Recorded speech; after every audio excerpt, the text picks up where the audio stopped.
ಪೆಹಲ್ಗಾವ್ನ ಉಗ್ರರ ಆಕ್ರಮಣಕ್ಕೆ ಪ್ರತಿಕಾರವಾಗಿ ಭಾರತದ ಸೈನಿಕರು ಪಾಕಿಸ್ತಾನದ 9 ಉಗ್ರರ ತರಬೇತಿ ಕೇಂದ್ರಗಳನ್ನು ಉಡಾಯಿಸಿದ್ದಾರೆ. ನೂರಾರು ಜನ ಉಗ್ರರು ಮಸೂದಿನ ತಮ್ಮ ಸೇರಿ ಅವರ ಇಡೀ ಕುಟುಂಬ ಸೇರಿ ಸರ್ವನಾಶ ಆಗಿದ್ದಾರೆ.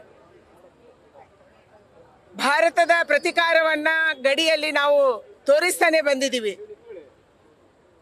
ನಮ್ಮ ದಾಳಿಗೆ ಹೆದರಿದಂಥ ಪಾಕಿಸ್ತಾನ ಅಮೆರಿಕದ ಮತ್ತು ಬೇರೆ ಬೇರೆ ದೇಶಗಳ ಕಾಲು ಹಿಡ್ಕೊಂತು. ಈ ಯುದ್ಧವನ್ನು ನಿಲ್ಲಿಸಬೇಕು, ಯುದ್ಧವನ್ನು ಎದುರಿಸುವಂಥ ಶಕ್ತಿ ನಮಗಿಲ್ಲ ಅನ್ನುವಂಥ ಕೋರಿಕೆಯನ್ನು ಸಲ್ಲಿಸಿತು. ಇದರ ಪರಿಣಾಮವಾಗಿ ನಿನ್ನೆ ಅಮೆರಿಕ ಮಧ್ಯಸ್ಥಿಕೆ ವಹಿಸಿ ನೀವು ಶಾಂತಿಯನ್ನು ಕಾಪಾಡಿ ಸೀಸ್ ಫೈರ್ ಮಾಡಿ ಅನ್ನುವಂಥದ್ದನ್ನು ಹೇಳ್ತು. ಆದರೆ ನರಿಬುದ್ಧಿಯ ಪಾಕಿಸ್ತಾನ, ನಂಬಿಕೆಗೆ ಅರ್ಹ ಅಲ್ಲದಂಥ ಪಾಕಿಸ್ತಾನ ಮತ್ತೆ ಅದರ ಉಗ್ರದ ರೂಪವನ್ನು ತೋರಿಸಿ ಇವತ್ತು ಭಾರತದ ಮೇಲೆ ರಾತ್ರಿ ಮತ್ತೆ ದಾಳಿಯನ್ನು ಮಾಡಿದೆ.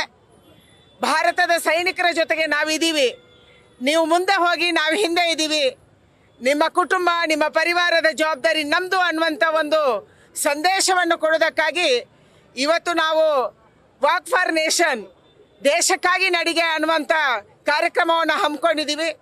ಇಲ್ಲಿ ಯಾರಿಗೂ ಪಕ್ಷ ಇಲ್ಲ, ಇಲ್ಲಿ ಯಾರಿಗೂ ಜಾತಿ ಇಲ್ಲ, ಇಲ್ಲಿ ಯಾರಿಗೂ ಧರ್ಮ ಇಲ್ಲ. ನಾವು ದೇಶಕ್ಕಾಗಿ ಒಟ್ಟಾಗಬೇಕಾಗಿದೆ, ದೇಶದ ಸೈನಿಕರಿಗೆ ಬಲ ತುಂಬಬೇಕಾಗಿದೆ. ಈ ಸಂದೇಶವನ್ನು ಇವತ್ತು ಈ ಯಾತ್ರೆ ತಿರಂಗ ಯಾತ್ರೆಯ ಮೂಲಕ ಕೊಡ್ತಾ ಇದೆ. ನಮ್ಮ ಸೈನಿಕರು ಮುನ್ನುಗ್ಗಬೇಕು.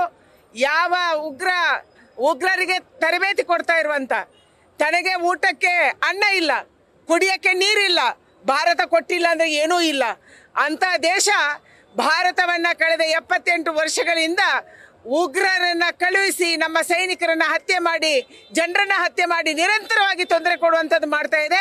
ಇದಕ್ಕೊಂದು ಎಂಡ್ ಆಗಬೇಕು, ಕೊನೆ ಆಗಬೇಕು. ಭಾರತ ಸರ್ಕಾರದ ಜೊತೆ ನಮ್ಮ ಜನ ಇದ್ದಾರೆ ಅನ್ನುವಂಥದ್ದನ್ನು ತೋರಿಸ್ತಾ ಇದ್ದಾರೆ ಮತ್ತು ಸೈನಿಕರಿಗೆ ಬೆಂಬಲವಾಗಿ ನಾವೆಲ್ಲರೂ ನಿಂತಿದ್ದೀವಿ. ವಾರ್ ಸ್ಟಾಪ್ ಮಾಡಿರುತ್ತೆ. ಸೋಷಿಯಲ್ ಮೀಡಿಯಾ ಸೇರಿದಂತೆ ಇಂದಿರಾ ಗಾಂಧಿ ಒಂದು ಸ್ಟೇಟ್ಮೆಂಟ್ ಅನ್ನು ವೈರಲ್ ಮಾಡಿ ಟೀಕೆಗಳು ವ್ಯಕ್ತವಾಗ್ತಾ ಇದ್ದಾವೆ ನಮ್ಮ ಸೆಂಟ್ರಲ್ ಗೌರ್ಮೆಂಟ್ ವಿರುದ್ಧ. ಭಾರತ ಸರ್ಕಾರ ಒಂದು ಗಂಭೀರ ಸರ್ಕಾರ. ನಾವು ಪಾಕಿಸ್ತಾನ ಥರ ಅಲ್ಲ, ಹೇಳಿದ ಮಾತಿಗೆ ತಪ್ಪೋರಲ್ಲ. ಇವತ್ತು ವಿಶ್ವದ ಜೊತೆಗೆ ನಾವು ಮುಂದಕ್ಕೆ ಹೋಗಬೇಕಾಗಿದೆ. ವಿಶ್ವದಲ್ಲಿ ಭಾರತಕ್ಕೆ ಗೌರವ ಇದೆ.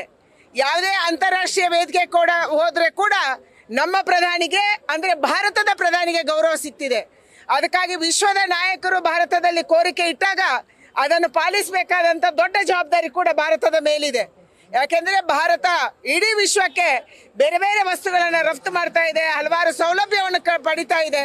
ಇಂಥ ಸಂದರ್ಭದಲ್ಲಿ ನಾವು ಒಟ್ಟಾಗಿ ಹೋಗುವಂಥ ಅವರ ಮಾತನ್ನು ಕೇಳುವಂಥ ಅವಶ್ಯಕತೆ ಇದೆ. ಅದಕ್ಕಾಗಿ ಇವತ್ತು ಖಂಡಿತವಾಗಿ ವಿಶ್ವ ಹೇಳಿದನ್ನು ನಾವು ಕೇಳಿದ್ದೀವಿ, ಆದರೆ ಪಾಕಿಸ್ತಾನ ಕೇಳಿಲ್ಲ. ಟ್ರಂಪಿನ ಮುಖಕ್ಕೆ ವಾಪಸ್ ಹೊಡೆಯುವಂಥ ಕೆಲಸವನ್ನು ಪಾಕಿಸ್ತಾನ ಮಾಡಿದೆ. ಇವತ್ತು ವಿಶ್ವ ಯೋಚನೆ ಮಾಡಬೇಕು. ಭಯೋತ್ಪಾದಕರ ತಾಣಾಗಿರುವಂಥ ಪಾಕಿಸ್ತಾನಕ್ಕೆ, ಭಯೋತ್ಪಾದಕರನ್ನು ರಫ್ತು ಮಾಡ್ತಾ ಇರುವಂಥ ಪಾಕಿಸ್ತಾನಕ್ಕೆ, ಮಾತನ್ನು ಕೇಳದಂಥ ಪಾಕಿಸ್ತಾನಕ್ಕೆ ಯಾವ ಶಿಕ್ಷೆ ಕೊಡಬೇಕು ಅನ್ನುವಂಥದ್ದನ್ನು ವಿಶ್ವದ ನಾಯಕರು ಇವತ್ತು ನಿರ್ಧಾರ ಮಾಡಬೇಕಂತ ಕಾಲಘಟ್ಟದಲ್ಲಿ ಇದ್ದೀವಿ. ನಾವು ಹೇಳಿದಂತೆ ನಡ್ಕೊಂಡಿದ್ದೀವಿ ಮತ್ತು ನಮ್ಮ ಯಾತ್ರೆಯನ್ನು ನಾವು ಮುಂದುವರಿಸುವವರಿದ್ದೀವಿ.